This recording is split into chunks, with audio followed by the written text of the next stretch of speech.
I met a gypsy. You're so right. The first day, my last like injury, I broke my hip. I was jumping the tiniest double on this track on a slow lap, just completely faffing. And I was running this bike in, and I've just seat bounced it. It's kicked the tiniest bit sideways, but I was like, it doesn't matter. You can land sideways on these things.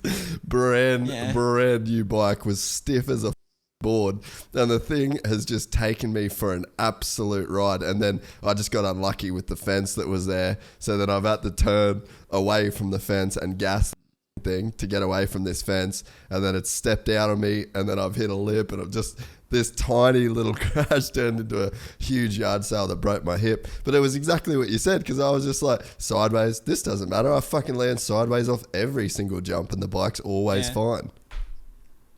Yeah, I think that's the problem with us as riders. We expect it to just do anything we want. Like, there's never a time where you're like, I can't hit that. Yeah. Like, I can't do that. I can't seat bounce that. People, the pro riders now, fucking out. They seat bounce every jump out on the track. So it's one of those. I don't know. I think almost the bikes are too good, and then when that's why people crash now, because you just expected to do everything. Yeah. Like you hit everything so fast. You don't slow down. The bumps don't slow you down anymore. Yeah. Like they lap times don't even change through the bumps. Man, the crazy thing is though, so I got a set of good suspension. I did this last year was like the first year that I ever had like a really good bike in my whole life riding. And I've had the old like suspension revalve and shit before, but I've never had like kit stuff. And man, my lap times, honestly, 4 seconds. It made that big of a difference because I'm not that good of a rider. And the reason I'm not that good of a rider is because I'm scared of my bike doing something that I don't expect it to do. And I'm just not down to be a fucking hero.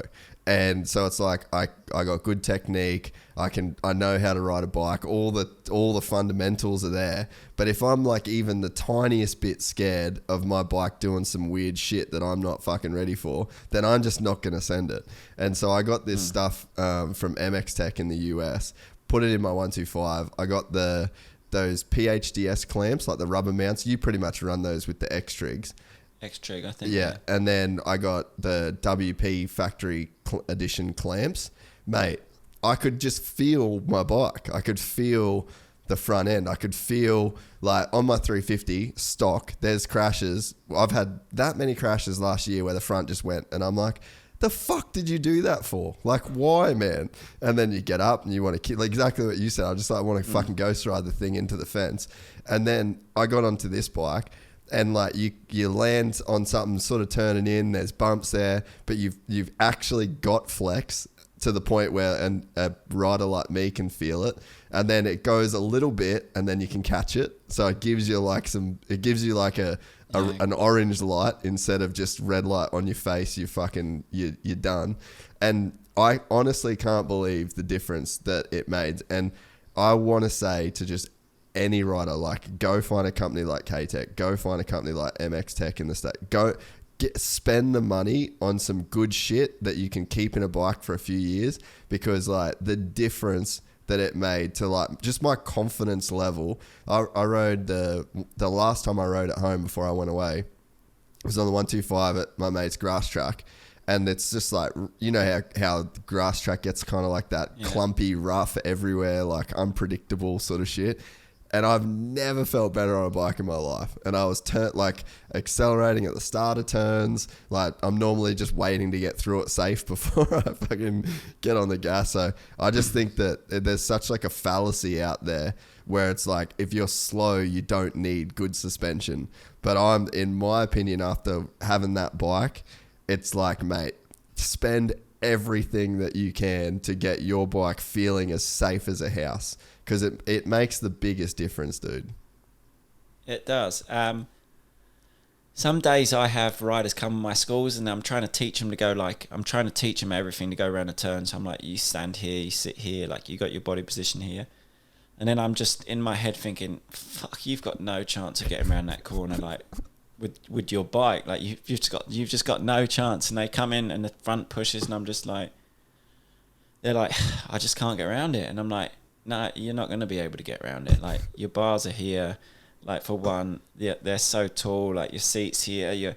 But that feeling that you've said, like, as a intermediate rider, say, it gives you that comfort and that confidence, and it's huge. And that's what I was talking about earlier, about if the rider hasn't got that, and it can come and go quite quickly, do you know? But you're just having your suspension done, and even in a bike that's good, like mine, everything's in the suspension. Like, I don't have factory suspension in my bike. I don't even have A kit. It's all standard suspension that's been revalved by K-Tech. So they've put they've put a different spring on for my weight. They've done the internals, but it's all stuff that you can buy. It's not expensive. So it's everything in a standard bike now is it's all in there to make it ready for you. Do you know? I don't know whether you said you've got some kit stuff, whether it's a whole different suspension, but the kit doesn't make a huge difference. Everything's in the suspension from stock to make it good. And even if it's on like a KTM, I know K-Tech do like an air to spring conversion kit that's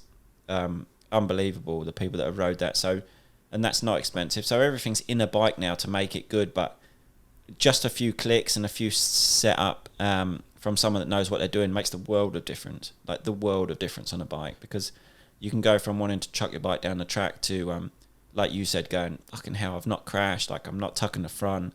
Then all of a sudden you have a bit of confidence. So it makes really does make the biggest difference on a bike, because the engine it doesn't make so much difference as such. The engine's good from standard, but little things on a bike that I try and tell people, like the feeling of a throttle. Like, if your throttle's stiff and on an old bike that someone buys, fuck, the difference that makes on someone's bike and how they feel is unbelievable. It changes the whole bike.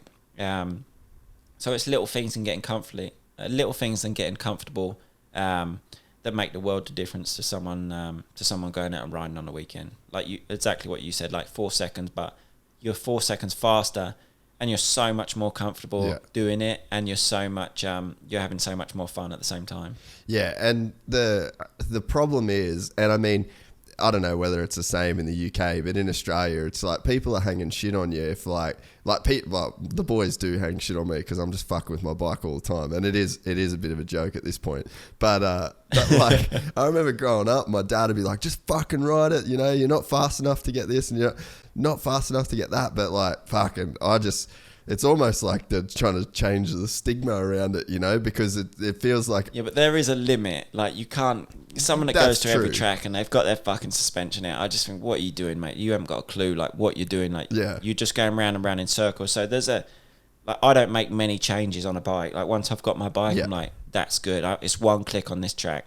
Like, I'll drop my forks through if it's sandy, but... There's other guys that you just think, you're mad, mate. Like, you're mad. You're going round in circles here. But as a kid, I never had... my dad didn't know anything about bikes. He didn't come from a bike background. So he tried to do it, but we had no idea. And pretty much throughout my whole schoolboy career, probably had the worst bike. But then when I got onto when I went pro and I got on a team, I made like a huge step, because all of a sudden I got on a bike that... But I've just got fussier and fussier and fussier over the years, because when I first got on that pro bike, I was like, bikes, don't touch it, it's mint.